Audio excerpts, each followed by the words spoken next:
আমরা যখন মাছে ভাতেই বাঙালি, তখন মাছ একঘেয়ে কি খেতে ভালো লাগে বলুন?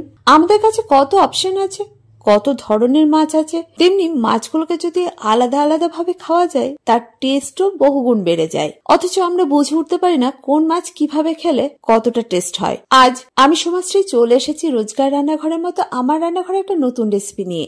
আজ দেখাবো যে কোনো ধরনের ছোট মাছ, মানে বাটা, পোনা বা পার্শে, অথবা আমাদের প্রিয় যে কোনো ধরনের কাটা পোনা, সেই মাছ একঘেয়ে ভাবে না খেয়ে যদি একটু অন্যরকম করে খুব সহজে বানিয়ে ফেলা যায়, তাহলেও যে খেতে দুর্দান্ত হয় সেটা আমরা হয়তো অনেকেই জানি না। আজকের এই রেসিপিটা সম্পূর্ণ পূর্ব বাংলার পুরাতনী একটি রেসিপি আমি তুলে ধরছি। এটার নাম হচ্ছে কাসন পোড়া কাতলা।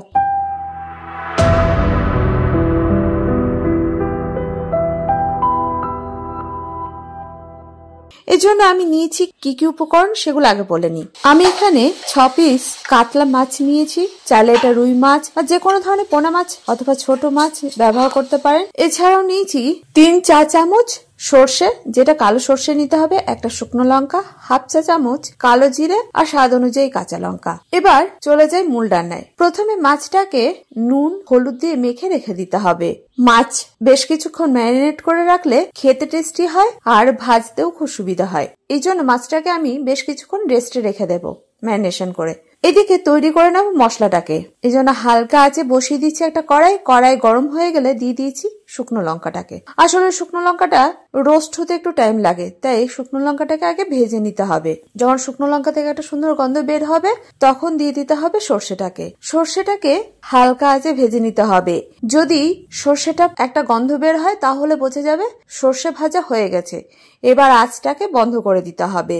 আঁচ বন্ধ করে দেওয়ার পরেও ক্রমাগত কিন্তু নাড়াচাড়া করতে হবে সর্ষেটাকে, নয়তো সর্ষেটা তেতো হয়ে যাবে। এভাবে সর্ষেটা ভাজা হয়ে গেলে একটা পাত্রে তুলে নরমাল তাপমাত্রায় আসা পর্যন্ত অপেক্ষা করতে হবে।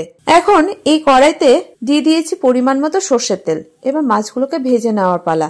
আর তেল ভালোভাবে গরম করে নিয়ে মাছগুলোকে একে একে ভেজে নিতে হবে।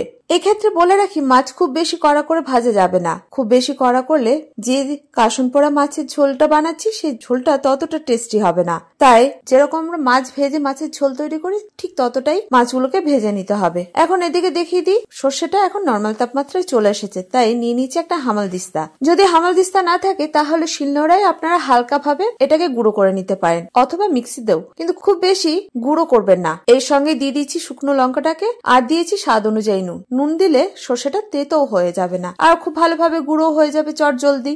এভাবে আমি মশলাটাকে তৈরি করে নিয়েছি। এই যে দেখুন, এখন পুরোপুরি মশলাটা রেডি। এবার এটাকে ঢেলে রেখে দিচ্ছি। অন্যদিকে মাছগুলো আমার ভাজা রেডি।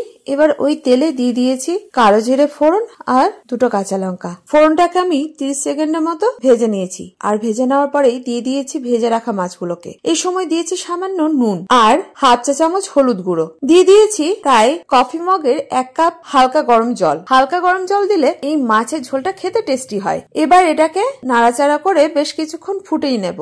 প্রয়োজনে ঢাকাও দিয়ে দেবো। আমি এইভাবে ঢাকা দিয়ে 5 মিনিটের মতো রেখে দিয়েছিলাম। ঢাকা খুলে দিয়ে দিয়েছি 2টো কাঁচা লঙ্কা। আপনারা এই সময় কাঁচা লঙ্কা দিতেও পারেন, নাও দিতে পারেন। যদি ঝাল কম খান, সেক্ষেত্রে লঙ্কাটাকে স্কিপও করতে পারেন, তবে প্রথমে ফোড়নের সময় দিতেই হবে। এবার দিয়ে দিয়েছি ভেজে রাখা মশলাটাকে। আমি পুরো মশলাটাই দিয়েছি, কারণ আমি বেশি সর্ষে গুঁড়ো করিনি। যদি আপনাদের মনে হয় যে মশলাটা একটু বেশি হয়ে গেছে, প্রয়োজনে কম দেবেন। আমি এখানে 3 চা চামচ সর্ষে ব্যবহার করেছিলাম, তাই পুরোটাই দিয়েছি।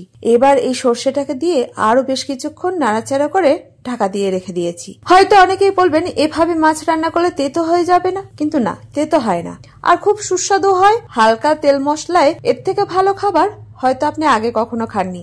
এখন আমার রান্না পুরোপুরি রেডি। গ্যাসের আঁচ অফ করে দিয়েছি আর দিয়ে দিলাম ওপর থেকে কয়েকটা কচি ধনেপাতা কুচি দিতেও পারেন, নাও দিতে পারেন, তবে দিলে আবার ঢাকা দিয়ে রেখে দেবেন যতক্ষণ না এটাকে খাচ্ছেন। এই হালকা গরম অবস্থাতেই ধনেপাতা কুচিটাকে দিয়ে রাখতে হবে, তবে এটার ফ্লেভারটাও এই মাছের মধ্যে ঢুকে যাবে। যাই হোক, তৈরি করে ফেলুন। যাদের বাড়িতে তেল মশলা খাওয়া ডাক্তারের বারণ, অথবা যারা শরীরকে সুস্থ রাখতে চান, তারা এইভাবে মাছ রান্না করে দেখুন, খেতে অপূর্ব হয়। চাইলে আজকেই তৈরি করে ফেলুন। তৈরি করার পরে কেমন হয়েছিল সেটা কিন্তু কমেন্ট করে জানাতে ভুলবেন না। আমিও তো থাকি আপনাদের কমেন্টের অপেক্ষায়। আর আমার রান্না বা রেসিপি কে কোথা থেকে দেখছেন সেটাও কমেন্ট করবেন, সঙ্গে আপনাদের নামটাও শেয়ার করবেন। আমার রান্না বা রেসিপি ভালো লাগলে লাইক শেয়ার করতে ভুলবেন না। যারা প্রথম আজকেই আমার রান্না দেখছেন, ইউটিউব থেকে দেখে থাকলে চ্যানেলটাকে সাবস্ক্রাইব করবেন, ফেসবুক থেকে দেখে থাকলে পেজটাকে ফলো করতে ভুলবেন না। এটাই আপনাদের কাছে ছোট্ট অনুরোধ। আর যারা প্রথম দিন থেকে আমার সঙ্গে আছেন তাদেরকে অসংখ্য ধন্যবাদ। যাই হোক, আজ এই পর্যন্ত। দেখা হচ্ছে পরবর্তী ভিডিওতে। আপনারা ভালো থাকুন, সুস্থ থাকুন। ধন্যবাদ।